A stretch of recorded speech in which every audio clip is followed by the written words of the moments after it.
But thinking of the ways that the Albert Schweitzer Fellowship has shaped who I want to be in the future, I think the biggest lesson or takeaway was change.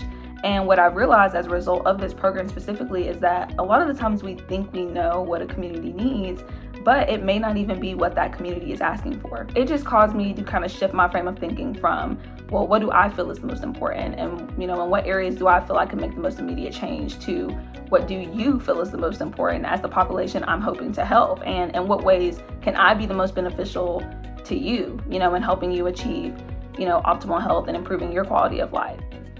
After working with a patient population that faces many barriers and social determinants of health, I learned skills that a classroom cannot teach. I realized the importance of empathy, compassion, and listening skills for our patient population. It's really rewarding to actually sit down, pen to paper, and say, hey, I'm going to do this. And then after a year's done, you look back and you're like, wow, I don't know how I got here. Because it was an idea and now it's an actual reality. And I think that's something that's very, very valuable. Being an ASF fellow has truly challenged me to be more courageous and to dream even bigger than I already have been. For example, in the future, I'm personally interested in working to mitigate oral health disparities, but this isn't the most common or typical path new dentists take.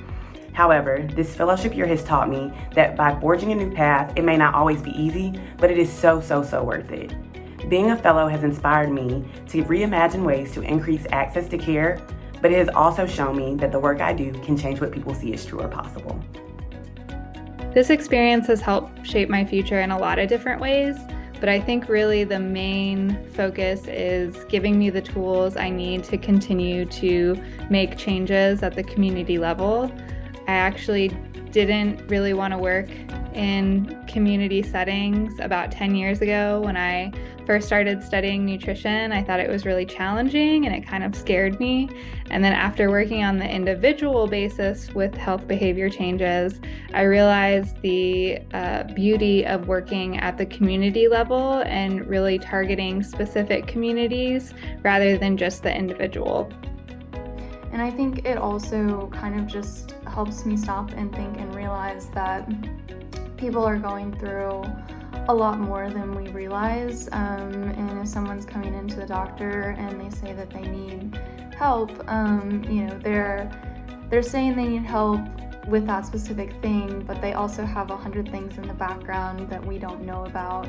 And it's important to recognize that. It's important to attempt to address it as best as you can, or find the people and the resources that can. And realizing what it actually means to help people.